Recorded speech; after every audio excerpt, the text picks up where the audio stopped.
গুড্ডি,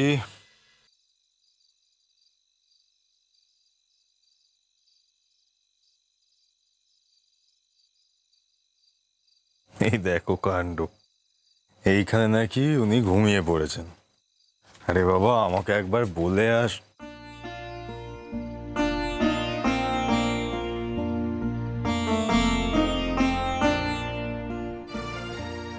এত সব বইপত্র রাত জেগে জেগে পড়বে, শরীরের দিকে তো কোনো খেয়ালই নেই। তো রাত হয়ে গেল না, আমারই দোষ। আমারই তো খেয়াল করা উচিত ছিল।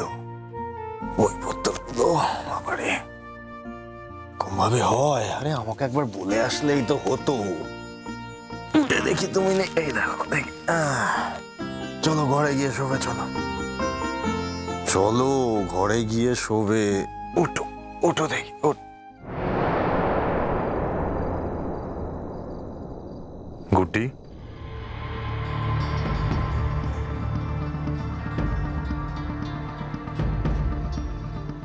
এই গুড্ডি, গুড্ডি,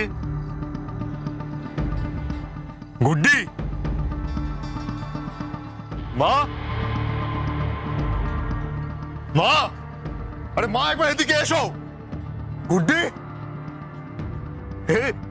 এই গুড্ডি, আরে কি, আরে কথা বলছো না কেন? আরে মা, তুমি কোথায় গেলে? এদিকে এসো একবার, ডাকছি তোমাকে। তুমি কখন থেকে ডেকে যাচ্ছে। গুড্ডি কথা বলছে, দেখো সেন্সেল হয়ে গেছে, আমি কিছু বুঝতে পারছি না। দেখো একবার। মা, সে কি কথা? গুড্ডি, ও গুড্ডি, হবেই তো শরীর আর নেয়, দিন রাত্রির পরিশ্রম। ও গুড্ডি, হ্যাঁ এত পরিশ্রম কখনো সহ্য হয় শরীরের?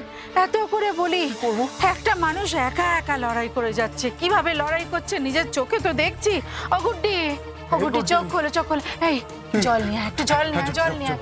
তুমি টোকে দেখো। হ্যাঁ দেখছি, আমি দেখছি। দেখো দেখিনি, কতবার বলি। গুড্ডি, ও গুড্ডি, গুড্ডি, আরে কেন কথা শোনো না বলো দেখিনি? হ্যাঁ দেখেছো, পারে কখনো মানুষ? ও গুড্ডি, হ্যাঁ একটু মুখে চোখে জল দাও না। হ্যাঁ গুড্ডি, গুড্ডি, আমি ধরছি ওকে। এই আরে চোখ খোলো না। কি হয়েছে? ও গুড্ডি, এই শোনো না মা, আমি অর্ণব তো বাড়িতেই আছে, আমি একবার ওকে ডাকি। ও তো ডক্টর, ও যদি কিছু বুঝতে পারছি না তাই। জানি না বাবা, দেখো সে যদি তার ডাক্তারি ধর্ম পালন করতে পারে, তার তো উচিত সে যখন বাড়িতে আছে ছুটে এসে অসুস্থ রোগীর সেবা করে তাকে সুস্থ করে তোলা। কি করে আমি জানি না, দেখি আমরা তো আমাদের চেষ্টাটা করি। গুড্ডি, গুড্ডি, মা, আমি একবার ডাকি। সেও যা বলবে পরে দেখা যাবে। ও যদি কোনো ইঞ্জেকশন দেয়, তারপর যদি ও ঠিক হয়ে ওঠে, আমি একবার ডাকছি। হ্যাঁ, আমি একবার ডাকছি। গুড্ডি, তুমি টোকে দেখো। হ্যাঁ, আমি এত ছটপট করিস না, এত চিন্তা করিস না। আমি বলছি ঠিক হয়ে যাবে। সেন্সলেস হয়ে গেছে কোনো কারণে, দেখবি একটু বাদে জ্ঞান ফিরে আসবে। হবে না বল? এই যে বললাম এত পরিশ্রম করে, সেই তুলনায় খাওয়া দাওয়া তো নেই। পাখির আহার করে। এত করে বলি গুড্ডি একটু বেশি করে খাও, কে শোনে কার কথা? আর খাবেই বা কি করে রে? সব সময় মনের ভেতরে এত উদ্বেগ, ও নিয়ে খাওয়া যায়? আমার জন্য এত পড়াশোনা সমস্ত কিছু। মা, আমি ডেকে আনি। তুমি দেখো, ডেকে আনি। ও গুড্ডি, মা গো, ও মা, ও মা, ও মা, চোখ খোলো মা। মা গো, দেখি দেখি দেখি। ও মা, মা, চোখ খোলো, চোখ খোলো, চোখ খোলো, চোখ খোলো।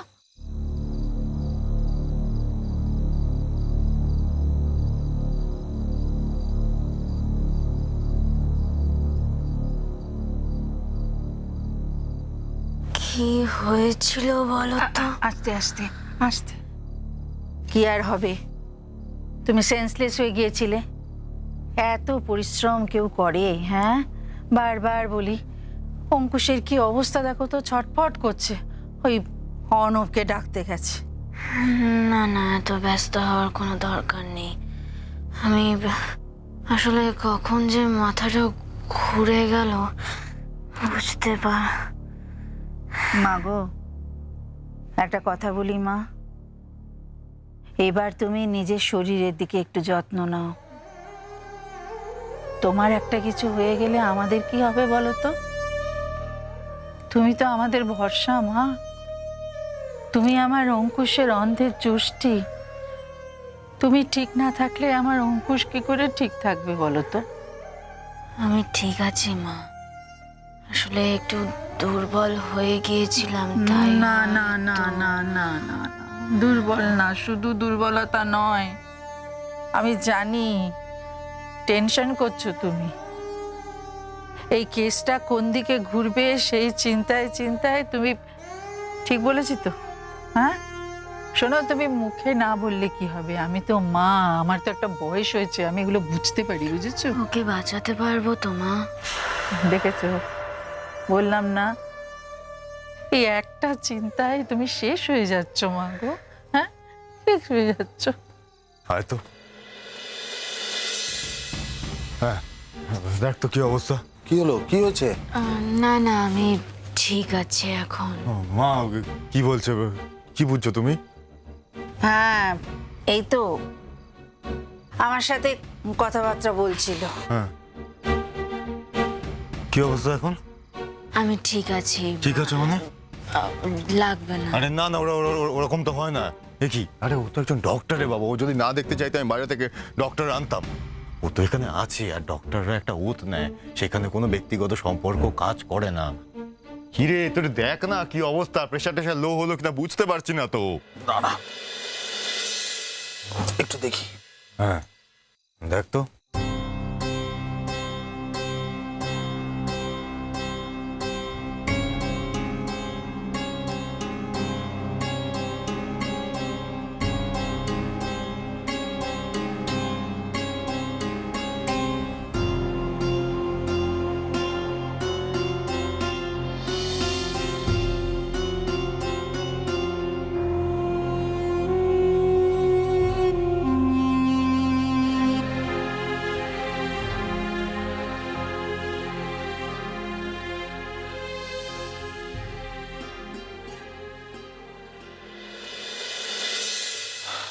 প্রেশারটা খুব লো আছে, খাওয়া দাওয়া ঠিক করে করতে হবে।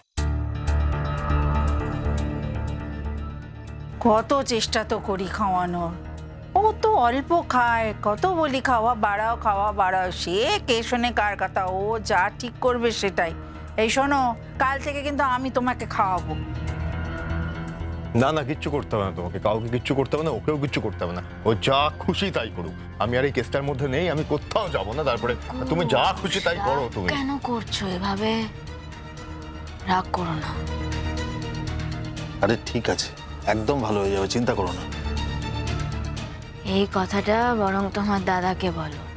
সব বিষয়ে এত চিন্তা করে, এত প্যানিক করে, খালি চিন্তা।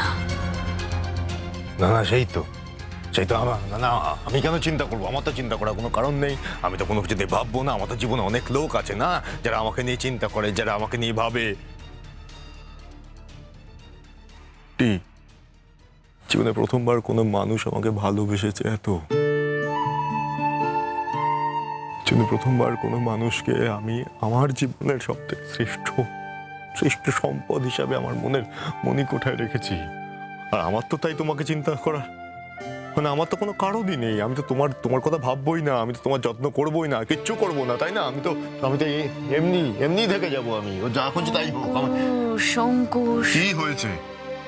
তো কেন কথা বলছো? না না, আমি কেন কথা একটু মাথাটা ঘুরে গেছিল, আমি ঠিক হয়ে যাবে। এমন করছো যেন বাড়িতে ডাকাত পড়েছে। মা তুমি ঘুমোতে যাও তো, তুমিও যাও ঘুমোতে যাও। এভাবে রাত বিরেতে সবাইকে ডেকে এনে এক জায়গায় জড়ো করেছো। না না না না, তুমি চুপ করো, অনেক কথা বলেছি, আমি যা করেছি বেশ করেছি। আচ্ছা ঠিক আছে, না না, আমি আবার না যাও, তুমি বলো। এই শোন, তুই কি ওকে আর কিছু মেডিসিন দিবি বলতো? না না, কিছুদিন আগে সার্জারি হয়েছে তো, এখন কোনো মেডিসিন দেবো না, কিন্তু ওর খাওয়া দাওয়াটা ঠিকঠাক করা দরকার।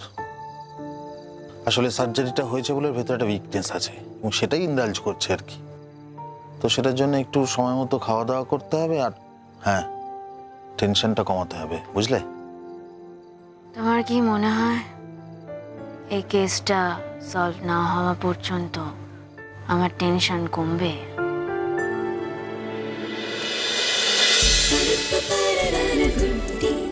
Good day.